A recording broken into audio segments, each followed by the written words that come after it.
January 3rd, 2026, before sunrise on the East Coast, a photo appears online, grainy, dim light. A timestamp in the corner reads Jan 3, 2026. Two armed men in tactical vests are walking a third man across a stretch of tarmac toward a plane. The caption says it all. The first image of Nicolas Maduro in custody. Within minutes, it's everywhere. Reddit, X, Instagram, LinkedIn, of all places. A member of Congress reposts it. Then, the official account of the White House reposts it too.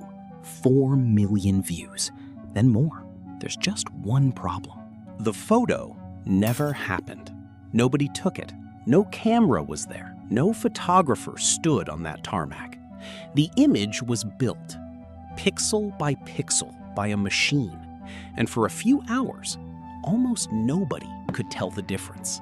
This is the story of the moment a fake photograph became more convincing than the truth, and what that says about the world we're all living in now, whether we've noticed it or not. For most of modern history, a photograph was proof, not perfect proof. Photos could be staged, cropped, doctored in a darkroom, but a photo of a specific event taken at a specific place was still treated as evidence that the event had occurred. Pics or it didn't happen wasn't just a joke. It was how billions of people decided what was real. Even in the early days of digital editing, faking a photo took skill, time, and a trained eye to catch it. A botched Photoshop job left seams, shadows that didn't match, fingers that bent the wrong way. Journalists, fact-checkers, and ordinary scrollers had decades of practice spotting the tells. That world assumed something simple. Fabricating a believable, breaking news quality photo of a specific real event in near real time was hard. It took a studio or a skilled forger or hours of work. By the time a fake image was good enough to fool people, the real footage would already be circulating to correct it. Nobody was ready for a machine that could generate a photorealistic breaking news image in under a minute, indistinguishable at a glance from a war zone photograph, before any real image existed at all. On the night of January 2nd into January 3rd, U.S. Special Forces carried out a military operation in Venezuela. Explosions were reported across Caracas.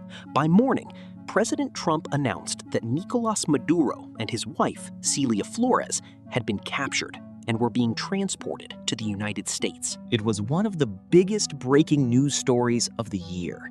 And breaking news has a rhythm. Something happens, and the world waits, sometimes for hours, for the first real image to confirm it. This time, the wait didn't feel like waiting, because within hours, images were already circulating.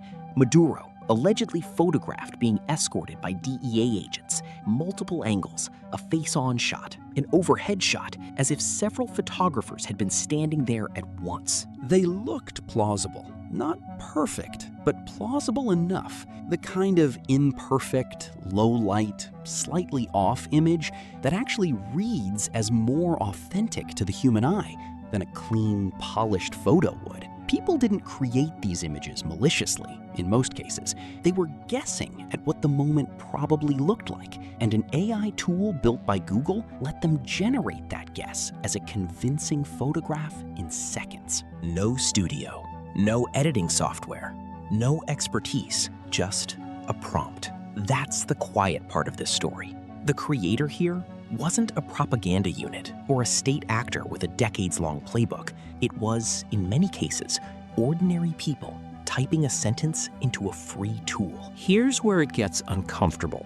These images weren't shared only by anonymous accounts hunting for engagement. A sitting member of Congress from Texas reposted one. The official White House account reposted it too. News outlets used the image to illustrate articles about the capture before anyone had verified it was real. Think about what that means. The fastest moving, most scrutinized information pipeline in the world, government communications, elected officials, professional newsrooms, momentarily treated a fabricated image as fact on one of the highest stakes news days of the year. It wasn't a fringe conspiracy account that got fooled. It was the system itself, Fact-checkers moved fast. Snopes flagged the image. CBS News ran it through Google's own Synth ID detection tool and confirmed it had been AI-generated.